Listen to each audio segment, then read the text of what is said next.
मेरी मम्मी ने मतलब पंखा चल रहा था, उन्होंने अचानक से पता नहीं उनको क्या हुआ कि उन्होंने पंखा बंद कर दिया और ऐसे ही सो गए।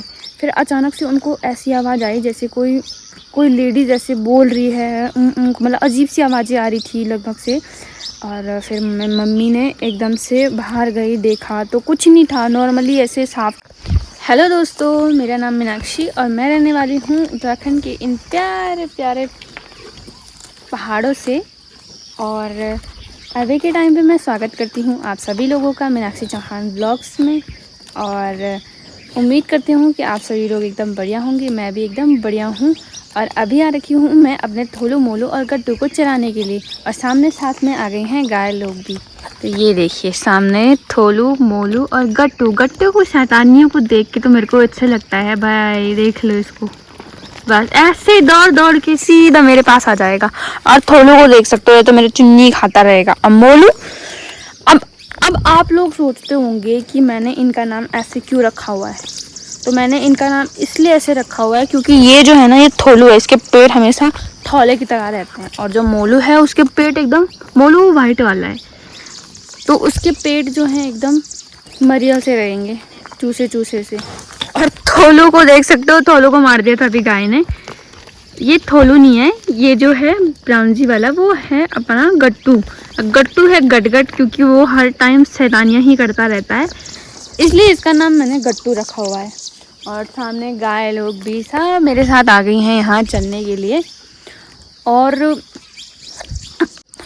तो दोस्तों अभी के टाइम पे मौसम जो है काफ़ी अच्छा हो रखा है, बारिश बादल लगे हुए हैं सामने, ये देखिए, जो बहुत ही प्यारे लग रहे हैं। और मेरे को तो यहाँ से, अभी मैं फ्रंट टू फ्रंट हूँ ना, कि मेरे सामने पहाड़ है और सामने बादल लगे हुए हैं, तो मेरे को और ज़्यादा अच्छे लग रहे हैं।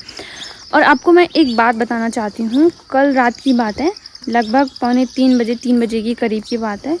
पता नहीं अचानक से एक मेरी मम्मी ने, मतलब पंखा चल रहा था, उन्होंने अचानक से पता नहीं उनको क्या हुआ कि उन्होंने पंखा बंद कर दिया और ऐसे ही सो गए। फिर अचानक से उनको ऐसी आवाज़ आई जैसे कोई लेडीज़ ऐसे बोल रही है, मतलब अजीब सी आवाज़ें आ रही थी लगभग से। और फिर मम्मी ने एकदम से बाहर गई, देखा तो कुछ नहीं था, नॉर्मली ऐसे साफ़ था। उसके बाद एक भी आवाज़ नहीं आई, थोड़ी देर तक वो लोग बाहर बैठे रहे। मैं तो गहरी नींद में थी एकदम, मेरे को तो कुछ भी पता नहीं था, मैं आराम से सो रखी थी। और अचानक से मतलब उसके थोड़ी देर बाद हमने दरवाज़ा बंद किया, हम अंदर आ गए सोने के लिए। उसके बाद दोबारा से भाई वो आवाज़ें चालू हो गई, गाना गाने लग गई, पपीते वाले टन टनाटन अजीब अजीब गाने गाने लग गई भाई। वो इंसान मतलब बुढ़िया टाइप की थी। फिर मैंने देखा अचानक से वो हमारे गांव घर के जो आगे नल है, नल के नीचे के रास्ते से कंडाली होती है, पहाड़ों में बिच्छू घास बोलते हैं जिसको, उससे होते हुए हमारे घर के आधे रास्ते तक आई, फिर वहाँ से ऊपर की ओर चली गई। फिर मम्मी लोगों ने उनको एक बार आवाज़ भी करी कि नीचे आ जाओ, हम बोल के तुम्हें कुछ दिक्कत है तो हम कुछ हेल्प कर सकते हैं, तो इसलिए। तो मैं तो डर गई थी, तो मैंने मम्मी लोगों को सीधा बोला कि मम्मी आप मत बोलो, क्यों बुला रहे हो उनको ऐसे करके, कि क्या भरोसा क्या चीज़ है, ज़रूरी नहीं है कि इंसान के भेस में कुछ भी हो सकता है। तो मम्मी ने तो नहीं मानी, वो टॉर्च लेके थोड़े ऊपर तक चली गई उनको वापस बुलाने के लिए भाई। तो मैंने कहा ठीक है भाई, नाना जी भी कहने लग गए बुढ़िया नीचे आ जाओ, इधर आ जाओ, ऐसे करके। तो मैं तो डर गई थी, मैंने अंदर चली गई सोने के लिए। मैंने कहा छोड़ो, रहने दो इनको, बुलाने दो जिसको जो बुला रहे, क्योंकि आजकल के ज़माने में क्या भरोसा कौन कैसा है, क्या है, क्यों किस हिसाब से घूम रहा है इतनी रात को, रात के टाइम पे न जाने कौन सी चीज़ है।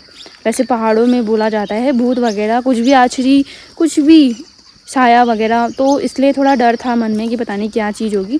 तो मैंने तो वीडियो शूट नहीं करी उनकी, क्योंकि मेरे को ये था कि नहीं यार, नहीं करना चाहिए, मेरे को अच्छा नहीं लग रहा था। मैंने कहा मेरे पे इतना वो भी नहीं था कि मैं उस टाइम पे वो वीडियो शूट करूं या कुछ भी, पर मैंने नहीं करी। तो मैंने सोचा कल के व्लॉग में थोड़ा बहुत इसके बारे में बता दूँगी कि ऐसे ऐसे करके पता नहीं क्या चीज़ थी।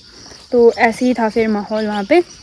तो फिर हम लोग सब सो गए थे, वो भी यहाँ नीचे पता नहीं इधर साइड आ गए थे, ऊपर चले गए। और उसके बाद से वो लेडीज़ किसी ने नहीं देखी हमारे घर में से, सिर्फ मेरी मम्मी और मैंने और मेरे नाना जी ने देखी। और बाकी गांव में तो खबर भी नहीं है कि कोई लेडीज़ आई है, किसी की आवाज़ आई है, जबकि वो कितने ज़ोर ज़ोर से गाना गा रही थी, टन टनाटन अजीब अजीब गाने गाने लग गई थी पता है। और ऐसे भी बोल रही थी मेरा लड़का पता नहीं क्या क्या अजीब अजीब ऐसे ऐसे बोलने लग गई थी। तो मैंने सोचा पता नहीं कौन है क्या है, मुझे डर लग गया था एकदम से यार। फिर अभी के टाइम पे मौसम हो रहा है बहुत ही प्यारा पहाड़ों का, और ये कहानी यहीं पे ख़त्म करते हैं। आई डोंट नो कि वो कौन थी, और मेरे को ज़्यादा वो भी नहीं करना है, क्योंकि मैं नहीं चाहती हूँ कि ऐसी चीज़ों को वो करके मैं ज़्यादा वो करूँ कुछ भी ना, तो तरह तरह की बातें बन जाती है। फिर क्या क्या था क्या नहीं था मैं कुछ नहीं जानती। मैं इतना ही प्रे करती हूँ कि जो भी था भगवान करे खुशहाल वो अपने घर पहुँच गया हो बस, और खुश रहे, सही से उनकी तबीयत ठीक हो जाए जो भी है। पर एक बात ये भी है ना कि ये लोग ऐसे क्यों छोड़ते हैं अपने, अगर बूढ़े हो गए हैं तो रखो उन्हें घर पे या वृद्धाश्रम भेजो, नहीं हो रहा है तो कहीं वहाँ भेज दो। क्या बोलते हैं उसको, जो वो होते हैं पागलों के रहने के थाने होते हैं, वहाँ रख दिया करो। ऐसे ऐसे गांव में भटकते हैं, फिर बोलते हैं बाघ ने खा ले कर ले, ऐसे ही लगता है भाई गांव में बाघ वगैरह भी। तो ये हाल है आजकल के पहाड़ों में, जिनको गांव तक को पता नहीं है कि कोई आया था। खाली मेरे घर में मेरी मम्मी और मेरे को, मेरे नाना जी को पता है कि वहाँ पे कोई आया था घर के, बस, और किसी को नहीं पता है कुछ। तो आप कमेंट में ज़रूर बताना मेरे को कि क्या हो सकता है ऐसे करके पहाड़ों में। मैं तो इतना ही बोल सकती हूँ कि आप लोग सब बोलेंगे कि छाया है, भूत है, वो। पर मैंने देखा था उन्होंने वाइट कपड़े पहने थे, लाठी टांगी थी, और उनके बाल भी सफ़ेद थे। अब न जाने कौन था, कुछ समझ में नहीं आया मेरे को तो मैं तो अंदर आ गई थी और सो गई थी। उसके बाद फिर भगवान जाने वो कहाँ गए। और सामने चल रही हैं गाय, बहुत ही सुंदर व्यू हो रहा है। हेलो दोस्तों, तो अभी के टाइम पर पड़ रही है बारिश। पहाड़ों में देख सकते हो आप लोग कितनी अच्छी धुंध लगी हुई है, कोहरा लगा हुआ है वो देखिए, यहाँ पर देखिए कितना प्यारा लग रहा है। और सामने जो है ना ये नदी है अलकनंदा, इतना ही होगा। ये देखिए बहुत ही ज़्यादा प्यारा लग रहा है।